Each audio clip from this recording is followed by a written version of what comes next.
Pada saat ini, di kediaman Sekte Pemurnian Senjata, ekspresi Hun Fei sangat jelek. Siyun yang duduk di satu sisi, sedikit disibukkan dengan pikirannya, alisnya yang elegan terkunci rapat, memikirkan sesuatu. "Nona, jangan khawatir, aku pasti akan menangkap Guru Woyun dan memberikan kekuatan spiritualnya kepada Nona." Dia mengepalkan tinjunya dengan erat, menggertakkan giginya saat dia berkata, "Aku tidak akan bahagia sampai aku membunuh babi kecil itu." Mata Siyun menjadi gelap, dia perlahan meletakkan cangkir tehnya dan berkata, "Penatua Hun Fei, jangan bertindak sembarangan, jika 3 otoritas besar mengetahuinya, maka itu akan menyeret seluruh Sekte Pemurnian Senjata." "Nona, lalu apa yang harus kita lakukan? Jangan bilang bahwa kita akan melepaskannya begitu saja." "Tidak."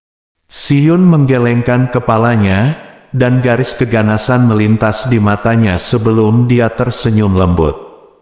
"Bukannya tidak ada cara lain untuk membunuhnya?"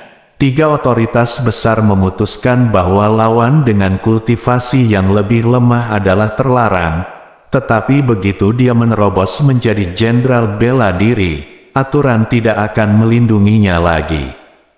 Namun itu akan memakan waktu beberapa dekade sampai dia menjadi jenderal bela diri, dan kurasa aku tidak bisa menunggu selama itu. Selanjutnya, aku tidak ingin Guru Woyun mati." Suasana menyeramkan tersembunyi di balik senyum Siyun. "Tidak, aku ingin menyedot semua kekuatan spiritualnya, merobek semua anggota tubuhnya, dan kemudian menyiksanya selama sisa hidupnya." Dia adalah orang yang memilih untuk menyihir Qian Beiye dan menipunya untuk mengikutinya. Karena itu masalahnya, maka aku akan memastikan dia membayar harga yang pantas. Hati Hun Fei bergetar ketika dia melihat Siyun saat ini. Tampilan lembut yang dia tunjukkan di depan orang lain hanyalah penyamaran. Sebenarnya, tidak ada orang yang lebih tahu darinya apa yang ada di balik topeng wanita ini. Saat itu, demi mencapai posisi setinggi mungkin di Sekte Pemurnian Senjata, Siyun tidak ragu menggunakan cara jahat untuk menjebak kakak kembarnya.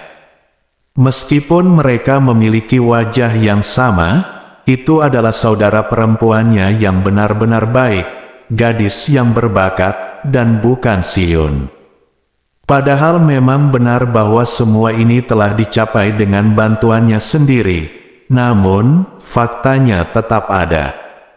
Dia bahkan bisa membunuh saudara kembarnya sendiri, apalagi yang tidak akan dia lakukan. "Nona, lalu apakah Anda punya ide yang lebih baik?" Hun Fei mengerutkan kening.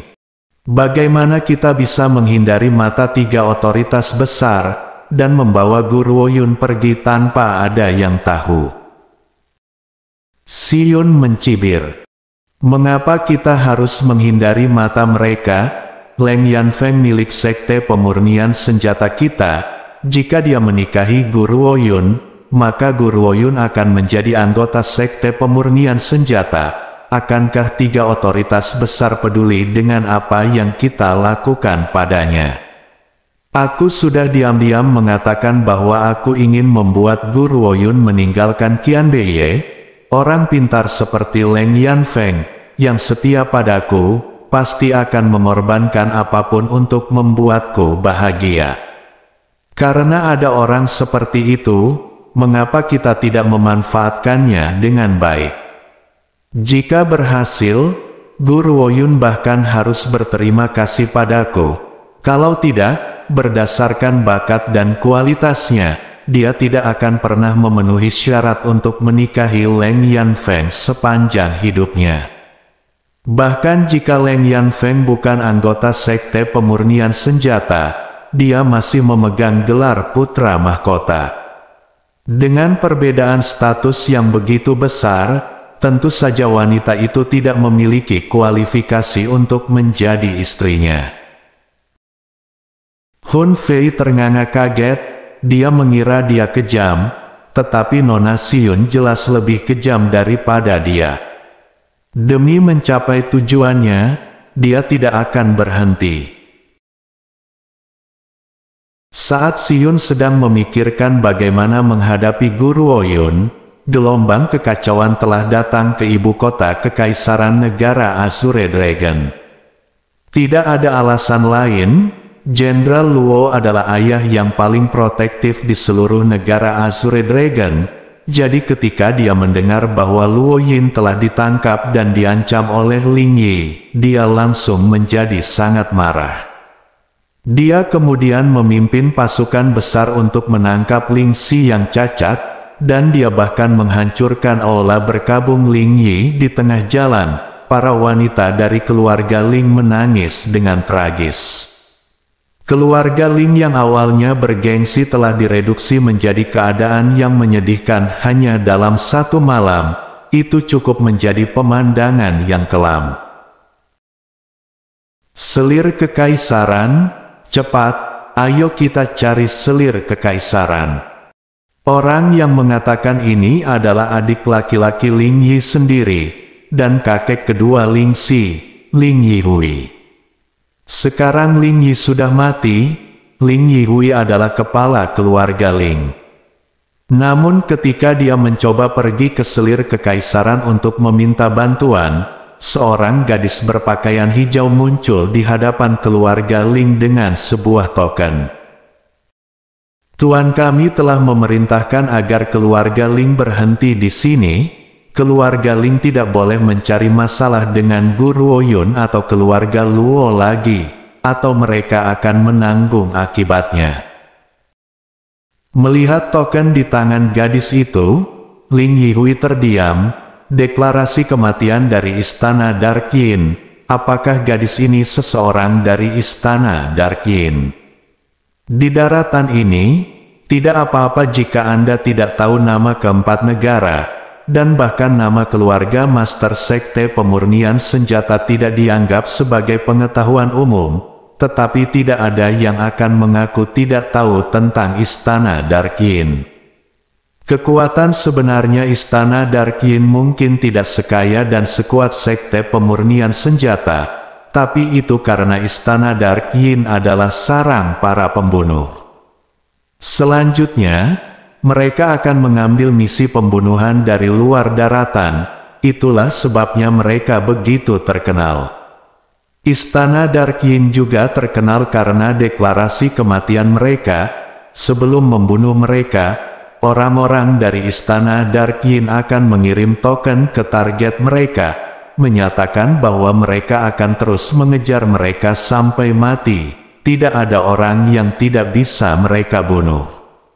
Yang terpenting, sampai sekarang, tidak ada yang tahu di mana Istana Dark Yin berada. Dengan demikian, orang-orang di daratan selalu gelisah ketika mereka berbicara tentang Istana Dark Yin. Dia tidak mengira bahwa keluarga Luo benar-benar akan berkenalan dengan seseorang dari Istana Dark Yin. Itu benar, di dalam hati Ling Yihui, alasan keluarga Luo begitu berani datang untuk menculik seseorang dari keluarga Ling sepenuhnya karena Istana Dark Yin mendukung mereka. Adapun Guru Oyun, dia benar-benar diabaikan olehnya. Dia adalah seorang gadis kecil yang bahkan belum selesai pubertas. Bagaimana dia bisa berkenalan dengan penguasa Istana Dark Yin? Itu sama sekali tidak mungkin. Kakek kedua, jangan dengarkan dia.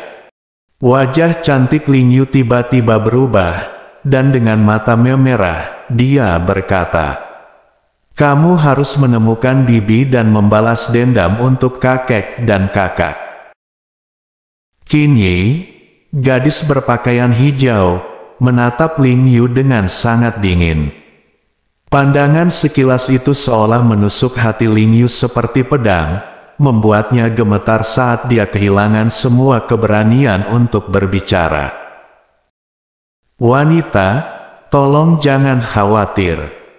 Mata Ling Yihui melintas saat dia berbicara dengan maksud untuk menyanjung Qin Yi.